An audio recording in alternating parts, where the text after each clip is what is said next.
Fala aí galera, tudo bem? O Professor Salva na área mais uma vez. E estou dando sequência aos meus vídeos de tudo sobre, né? Estou fazendo um grande resumo, uma grande explicação. E já falei sobre equação de primeiro grau, função de primeiro grau, raiz quadrada, potenciação, frações, porcentagem. Já falei de bastante coisa. E esse vídeo de agora é sobre a poderosíssima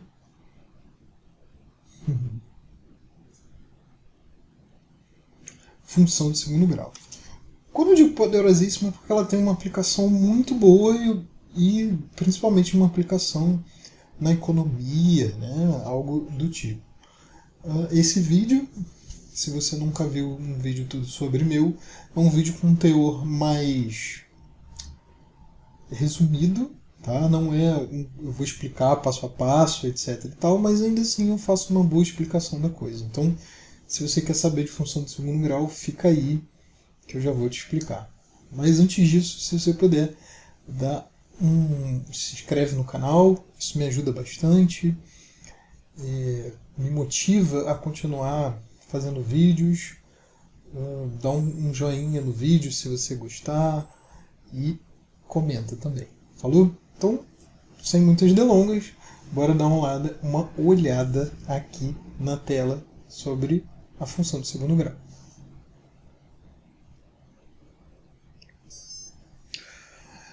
Bem, antes de mais nada, né, é lembrar que função é uma relação entre duas grandezas, entre duas coisas, né? E não é qualquer tipo de relação, é uma relação de dependência. Então, sempre que a gente fala de função, existe uma dependência. Né? Então, por exemplo, f depende de x, a função, né, que depende de x é igual a ax ao quadrado mais bx mais c. Essa é a nossa cara principal da função de segundo grau, né? Ou simplesmente, se você quiser, y é igual a x mais bx mais c. Né? Enfim, pode ser a letra para indicar a incógnita, enfim, de qualquer maneira. Tá? Assim como a equação de segundo grau, e eu fiz um vídeo tudo sobre a equação de segundo grau, fiz uma playlist, né, uma sequência de vídeos sobre a equação de segundo grau, a função de segundo grau, eu preciso que esse número que está multiplicando o x ao quadrado, ou seja, o a, seja diferente de zero. Né? Porque senão, se for zero, zero multiplicado por alguma coisa, aí aqui vai zerar e vai virar uma função de primeiro grau, então não é de segundo grau. Tá? É de segundo grau porque, assim como na equação de segundo grau, que eu expliquei, é de segundo grau porque o maior expoente do x é 2. Tá? Então, essa é uma função de segundo grau e é tipo a identidade dela algébrica. Né? É como se fosse o cartão de visitas, né, a expressão dela algébrica. Então, se eu tiver f de x igual a x ao quadrado mais bx mais c, esse é o cartão de visitas dela. Né? Então, coisas como f de x igual a x ao quadrado menos 4 é uma função de segundo grau, y é igual a 2x mais x ao quadrado também é uma função de segundo grau, g de t é 5 menos πt mais t ao quadrado é uma função de segundo grau, tudo porque a incógnita ali, né, a grandeza independente, a variável independente, está elevando de grau 2. O maior expoente é 2. Né? Então, já falei aqui o que é uma função de segundo grau da forma algébrica. Mas tem também outra que é muito bacana, que é a seguinte. Então, digamos que eu tenho uma função desse tipo aqui. Ó. 0, 1, 2, 3, 4. Que é 0, 1, 4, 9 e 16. Né? Repara que o que eu estou fazendo é escrever aqui y igual a x ao quadrado. Mas se eu só olhar para os números, existe uma existe uma característica, uma propriedade incrível na função de segundo grau, que é a seguinte, ó. Daqui até aqui, a minha variação é de 1. Daqui até aqui, a minha variação é 3, né? 5 e 7. Né? Basicamente, o que eu fiz foi pegar esse y e diminuir do anterior. Né? E a variação aqui, ó, também é de 1. Agora, essa segunda variação, então, aqui é 2, aqui é 2, e aqui é 2, é constante.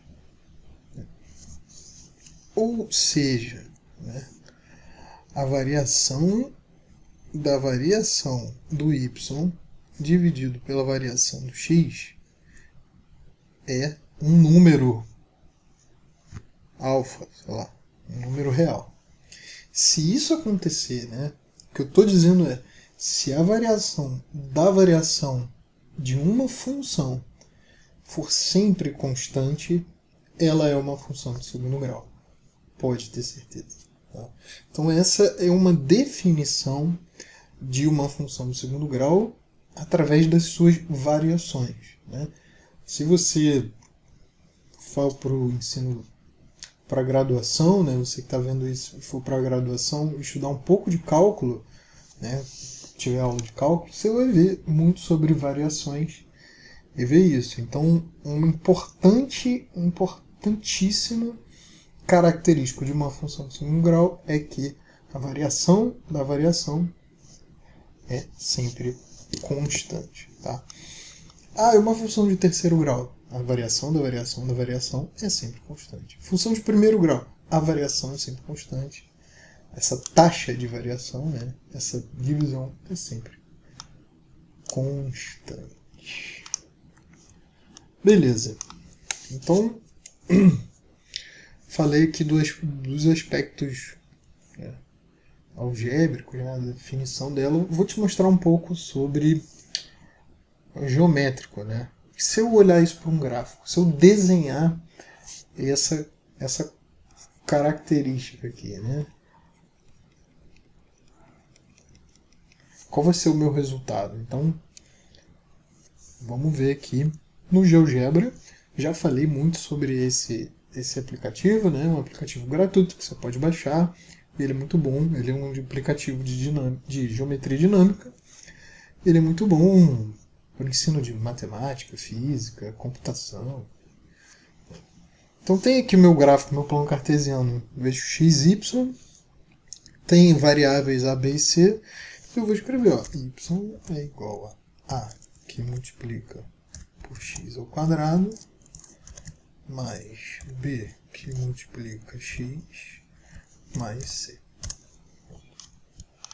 Então, para esses valores 1, 1, nós temos essa curva aqui. Né? E eu posso ficar mudando, brincando aqui com A. Né? E repara que dá sempre uma curva. Exceto nesse lugar aqui, que é uma reta. Por quê? Porque aí não vira mais uma função de segundo grau, né? Vira uma função de primeiro grau. E eu já falei sobre isso no tudo sobre função de primeiro grau. Né? Então, o primeiro aspecto geométrico que você tem que saber é que uma função de segundo grau tem a sua geometria, essa curva que se chama parábola. Né? Então, isto é uma parábola. Né? A antena parabólica ela tem esse formato. Tá?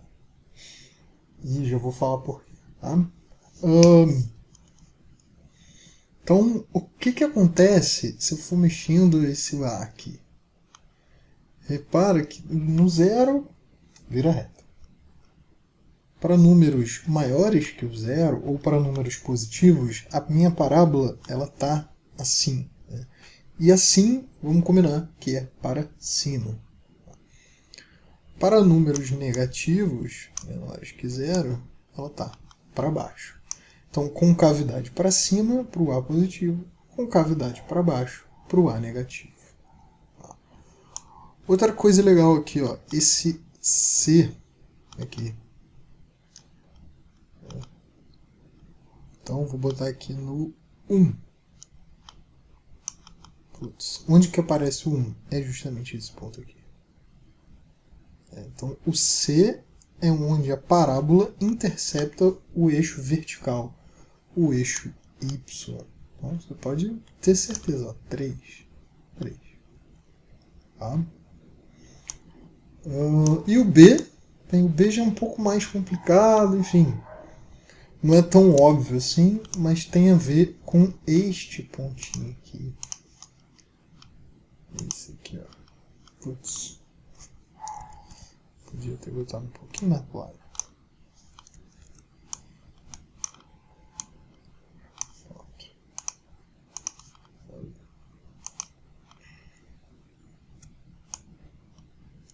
Aqui assim, mais ou menos. O B tem a ver com esse ponto. Mas, enfim, não tem uma característica óbvia, então não adianta muito ficar analisando o B. A fala mais da concavidade e o C fala onde intercepta o eixo X. E esse ponto aqui, ele é o vértice da parábola. Né? Então, por mais que ele seja aqui assim, ó, por exemplo, também é o vértice. Né? Então, nesse caso, quando a parábola está para cima, a gente tem um ponto ali mínimo. E quando a parábola está para baixo, nós temos um ponto de máximo. Tá? Então, essas informações vamos anotar aqui. Tá? Vamos anotar aqui. Então, o A, quando o A é maior que zero, a parábola é para cima. Ela é desse jeito. Assim. Quando A é menor que zero, a concavidade dela é para baixo. Então, e isso daqui dá um ponto de mínimo. O vértice fica mínimo e esse vértice aqui dá um ponto de máximo. Então, já podemos escrever que isso é uma parábola, né? Para o paroxismo. Quando é igual a zero, não é uma função de segundo grau, mas é uma reta, né? Vale dizer sobre isso. Então, já falei sobre o A, sobre o C. O C é onde intercepta o eixo Y, né, o eixo vertical. E falei dos máximos e mínimos também, né? Já dei uma pulada aqui para os máximos e mínimos. Tem como calcular esses máximos e mínimos e já vou falar um pouco sobre eles. Mas ainda já falei sobre o vértice e o zero, né? O zero, essa parábola aqui não tem zero. Muito menos zero. Ah, essa daqui tem. Né? O zero são esses pontos aqui, ó, de toda função. Não importa se é parábola, se é no primeiro grau, segundo grau, enfim, o zero é onde a função intercepta o eixo x. Tá? Então, o zero da função,